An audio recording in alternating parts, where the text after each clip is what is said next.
Excellent. Well, I'm in the middle of America. I'm in Kansas City. It's great to meet you. Thank you for taking a minute out today. Well, thank you for sparing the time for me. Oh, yeah, no, it's my pleasure. I tend to hop in pretty quick. Do you have any questions? Are you ready to go? Ready to go whenever you are. Okay, perfect. Well, again, it's great to meet you. I'm looking forward to digging into all of these talents that you have. And to begin with, I want to know, living through this pandemic was quite a thing 4.5 years or so ago.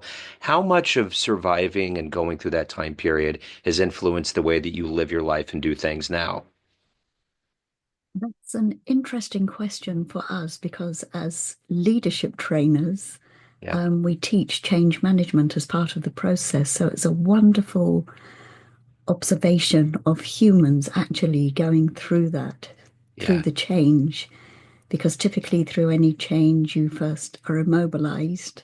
yeah, And of course, when the pandemic first hit, we were all kind of frozen. Surely they can't mean actually lock us down. yeah. And then you might go into denial. They can't do this to us. And we particularly saw that in the US, which is all about freedom. They can't take our freedom away. You can't do this to us. Yeah. And then you get powerless and you get frustrated because you can't see the end of it. You're not getting enough information. We saw people going through that, going into depression, a lot of mental health issues as a result of lockdown, Yeah. then acceptance, and then coming out better and stronger. We've done it once, we know we can do it again. Yeah, for sure. So let me get to the heart and soul of what you do on a daily basis. I'm going to put you in front of a bunch of grade school kids. It's career day. And one of the kids in the room is curious and is like, "Hey, what do you do for a living?" How do you answer him? We train leaders to be better leaders of people. We train individuals to get out of their own way and shine. We help organizations to really develop and take an interest in their people. So what did you want to be in the third grade? What was your dream? My dream was I always knew I was going to be a mother. Okay. I always knew I'd grow up one day and have a baby called Katie. And I did. Katie is beautiful. She's now 36. Okay. So how did you acquire this acumen for leadership? Take me back to where you were born and raised, and how did you evolve to this place of helping people be better leaders? Well, I had a beautiful childhood with a very supportive mum and dad and a brother a couple of years older than me. Um, I thought I was going to be either a nurse or a teacher. Then I realized nurses have some very nasty jobs to do, so I thought I'd be a teacher instead. Yeah. But then I got very ill in my teenage years with medical conditions and I couldn't do the training.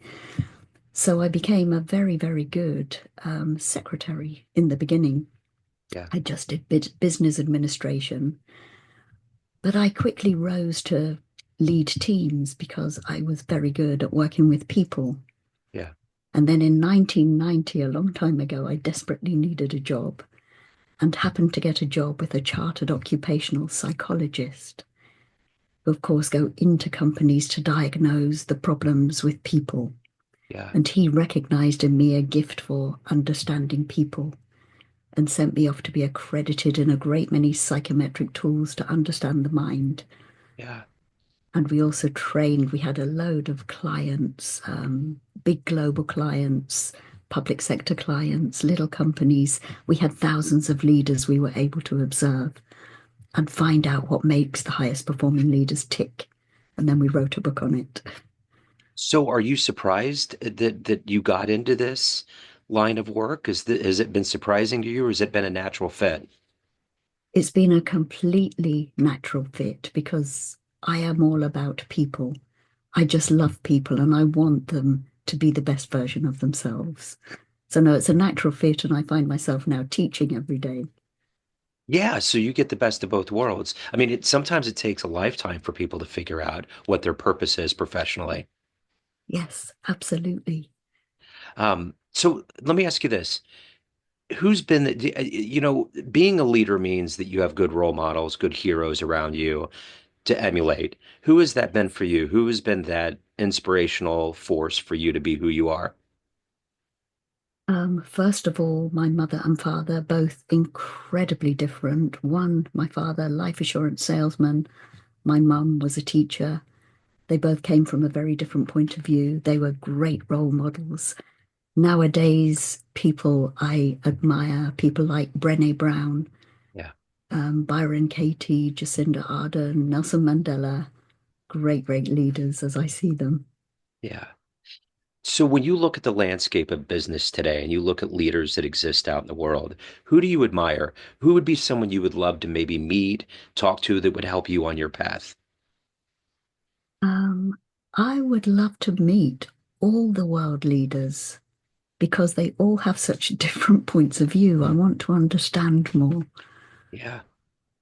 Are you, especially here in America, we're entering this new era of things that are very, very uncertain. Are you nervous about what's going on? Are you hopeful about where we're going as people and in general? I am always hopeful because at the end of the day, there is always hope. Even in the worst situation, there Yeah. is always hope. There are some things that are worrying, but we get through them. We somehow get through them. And we have to trust that people make the best choices with the resources they have available and Yeah. do the right thing for their countries, for their people. So in your line of work, when you look at leadership, you probably see trends, things that are pretty common with a lot of companies. What is one of the top things that you have to address before you kind of needle down into specifics? Leaders always think they're special, and indeed they are. And they think their problems are special, but actually it's fundamental. Most leaders are in post because of their skill or their specialism, not because they're skilled at leading people, because nowhere are we teaching children to do that. It's getting better in the school system, teaching those soft skills. Yeah. So leaders, first of all, have to learn to look after themselves. They're not sleeping or eating properly. They are working all the hours under the sun. They're not able to make the best decisions in that state. Yeah. So what I'm always doing is getting them to eat, sleep, breathe, exercise better before we even start the training. It kind of reminds me of the education system. Everything that we really need to learn, we learn in kindergarten, all of the basics, you know?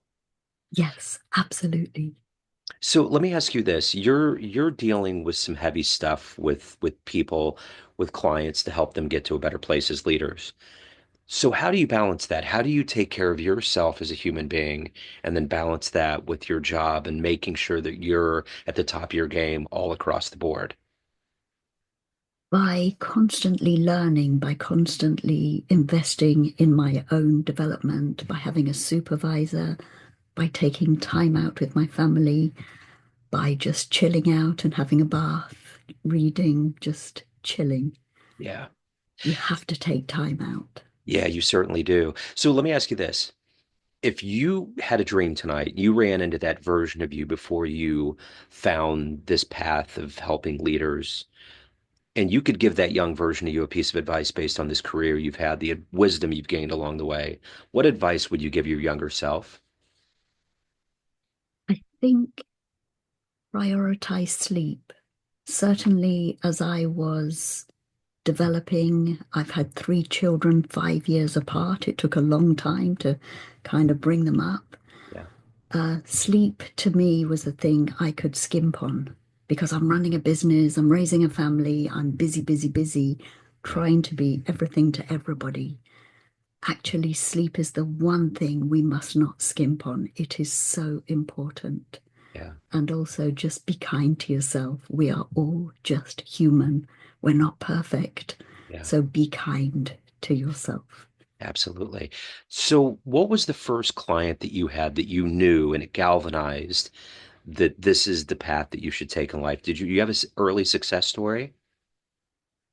Um,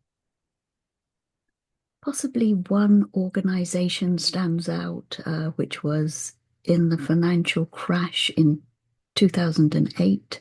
Yeah, Um, one charity had just engaged me to help their people, And most other companies stopped all training and development, all marketing, all kind of extra services.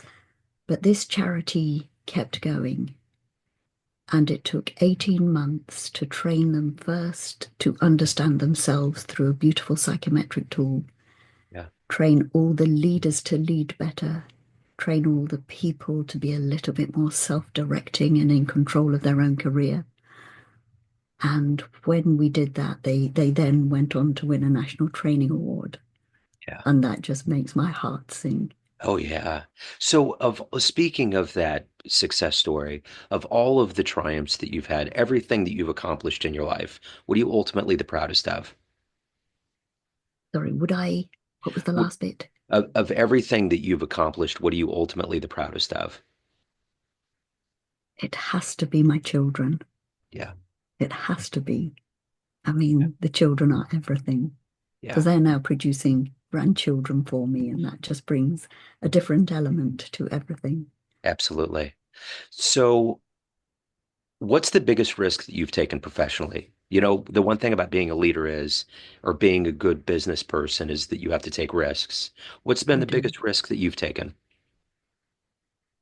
Possibly when I first set up on my own to recognize the time when I needed help before I could really afford it. Yeah. To me, that was a huge risk, but actually, no leader can do everything on their own. You have to have support, and getting it before you need it is crucial Yeah. because it's almost too late once you need it because you haven't got time to train them. Yeah.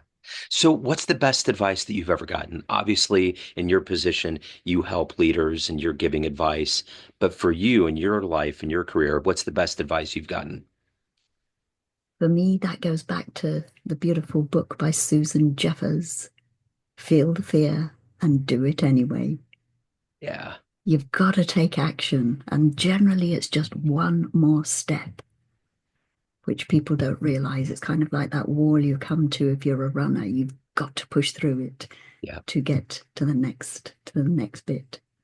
for sure. So, for everyone out there that's interested in what you're doing, talk to me a little bit about your best-selling book.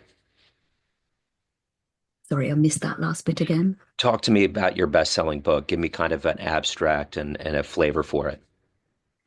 So I've written three best-selling books. Yeah. So one is called The Seeker, which is an overview of everything we do with case studies and stories. It's a little light read, how you develop you, how you develop other people. Then we have The Pioneer, which is for individuals to develop more self-directing skills and emotional intelligence.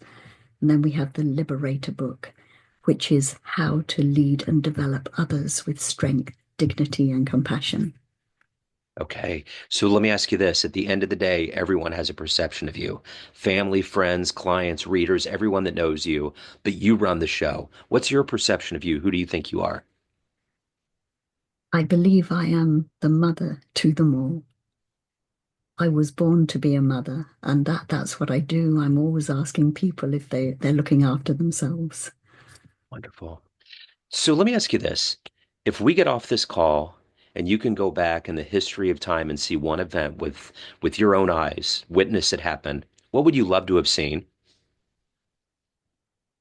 I would love for there to be peace in the world. Yeah. That's all I'm aiming for. I'm trying to help leaders to look after people and positive regard and genuineness. If everybody in the world understood positive regard and genuineness, there would be no more wars. Yeah. Yeah. I agree. So if anyone wants to pick up your books, they have any questions, they want to hire you, any of the good business, where do they go? So my website is alistewartandco.com.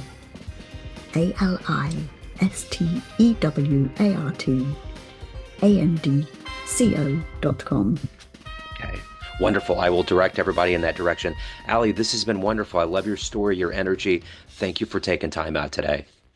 Thank you so much, Joe. It's been a pleasure. Yes.